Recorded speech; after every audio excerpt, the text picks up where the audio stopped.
26 दिन से कुछ नहीं खाया, 10 किलो से ज्यादा वजन कम हो गया, मांसपेशियां कमजोर पड़ गई, ब्लड प्रेशर गिरता रहा और सरकार 25 दिन तक चुप रही। लेकिन 26वें दिन जब छात्रों का आंदोलन पूरे देश में फैल गया, जब लाठीचार्ज की तस्वीरें वायरल हो गई, जब संसद 2 दिन थप रही, तब अचानक गृह मंत्री अमित शाह ने 4 घंटे की इमरजेंसी मीटिंग बुलाई और उसी रात गुरुग्राम के मेदांता हॉस्पिटल में जेपी नड्डा और डॉक्टर जितेंद्र सिंह सोनम वांगचुक के सामने बैठे थे, सरकार का आधिकारिक एश्योरेंस लेटर लेकर। नमस्कार, मेरा नाम है नंदिनी सोनी और आप देख रहे हैं द हिंदी टॉक। दरअसल 26 दिन बाद सरकार को याद आया कि बात करनी चाहिए। ये कोइंसिडेंस नहीं था, यह मजबूरी थी। लेकिन इससे पहले कि असली इनसाइड स्टोरी बताएं, ये समझना जरूरी है कि आखिर 26 दिन तक क्या हुआ। सोनम वांगचुक 28 जून को कॉकरोच जनता पार्टी के आंदोलन में शामिल हुए थे। पेपर लीक और शिक्षा मंत्री धर्मेंद्र प्रधान के इस्तीफे की मांग को लेकर अनिश्चितकालीन भूख हड़ताल शुरू की।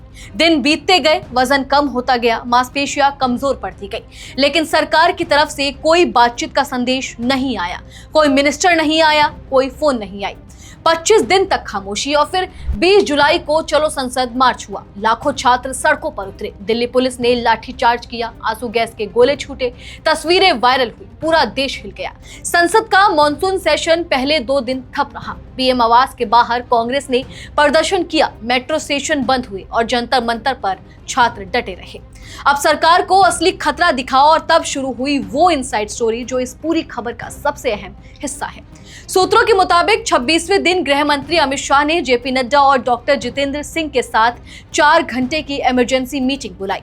4 घंटे ये कोई रूटीन बैठक नहीं थी, यह उस सरकार की बैठक थी जो 25 दिन तक एक भूखे इंसान को नजरअंदाज करती रही और अब अचानक हरकत में आई, क्योंकि आंदोलन अब उस बिंदु पर पहुंच गया था जहां से इग्नोर करना उसे संभव नहीं था।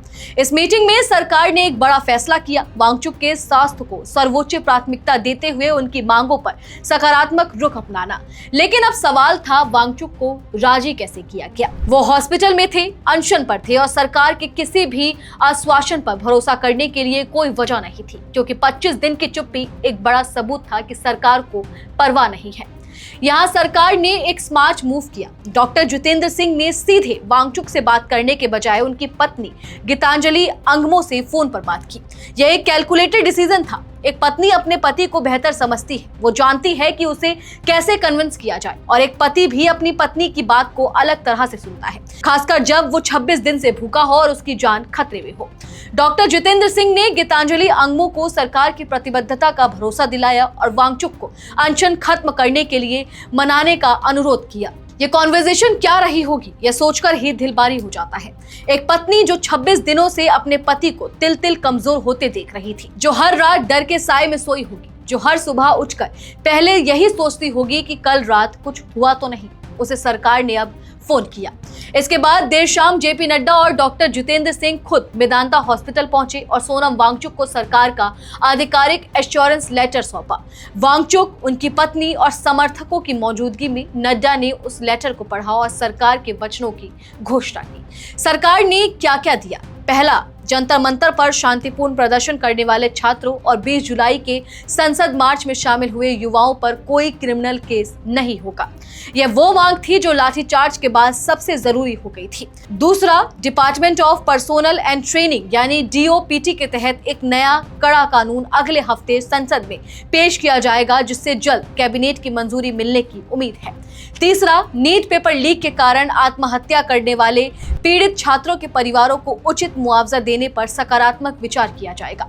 चौथा, पेपर लीक और परीक्षा प्रणाली में सुधारात्मक बदलावों पर संसद में विस्तृत बहस होगी। और पांचवा, सीजेपी के छात्र प्रतिनिधियों को शुक्रवार को किसी तटस्थ स्थल पर औपचारिक वार्ता के लिए आमंत्रित किया जाएगा। यह मांग भी सीजेपी की थी, क्योंकि वो मंत्रियों के आवास या ऑफिस में बैठक करने से पहले ही मना कर चुके थे। इन एश्योरेंस के बाद वांगचुक ने जूस पीकर अपना 26 दिन का अनशन तोड़ा और पीएम नरेंद्र मोदी ने तुरंत एक्स पर लिखा, मैं सोनम जी से आग्रह करता हूं कि वे डॉक्टर्स की सलाह के अनुसार अपनी दैनिक दिनचर्या का पालन करें और जल्द से जल्द अपना स्वास्थ्य सुधारें। यहाँ वो बात भी जरूरी है जो इस पूरी खबर का सबसे इंपॉर्टेंट हिस्सा है। पीएम ने ट्वीट किया, जल्द से जल्द स्वास्थ्य सुधारें। ये कंसर्न जताना अच्छी बात है, लेकिन जब वांगचुक 1 दिन से अनशन पर थे तब ये ट्वीट क्यों नहीं आया? जब 10 दिन हो गए तब पीएम को स्वास्थ्य की चिंता क्यों नहीं हुई? जब 20 दिन हो गए और 10 किलो वजन कम हो गया तब भी पीएम चुप रहे। 26 दिन बाद जब लाखों छात्र सड़कों पर थे, जब संसद ठप थी, जब देश भर में बवाल था, तब अचानक सरकार को याद आया कि बात करनी चाहिए।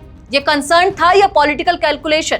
वांगचुक ने अनशन तोड़ने के बाद लद्दाख लौटने की इच्छा जताई, लेकिन उन्होंने ये भी कहा कि जाने से पहले वो आंदोलन छात्रों और समर्थकों से बात करेंगे और उनसे यह अपील करेंगे कि सरकार के वचनों पर भरोसा रखे और आंदोलन को किसी अराजक तत्व के हाथों में ना जाने दे। यह एक रिस्पॉन्सिबल लीडर की बात है। 26 दिन भूखे रहने के बाद भी पहली चिंता आंदोलन की पवित्रता कैसे बचे। लेकिन असली सवाल अब शुरू होता है। सरकार ने एश्योरेंस दिए, लेकिन क्या वो पूरे होंगे? नया कड़ा कानून आएगा, पेपर लीक के दोषियों को सजा मिलेगी, लेकिन कब तक? पीड़ित परिवारों को मुआवजा मिलेगा, लेकिन कितना? ये वो सवाल हैं जिनका जवाब आने वाले हफ्तों में आने चाहिए, क्योंकि जिस आंदोलन ने 26 दिन में सरकार को झुकाया, वो आंदोलन तब तक खत्म नहीं होगा जब तक वो झुकाव सिर्फ वर्ड्स में नहीं बल्कि एक्शंस में नहीं दिखता। सोनम वांगचुक ने जूस पिया, अनशन टूटा, लेकिन लाखों छात्रों का इंतजार अभी नहीं टूटा है। वो न्याय का इंतजार कर रहे हैं और इसकी कोई एक्सपायरी डेट नहीं होती।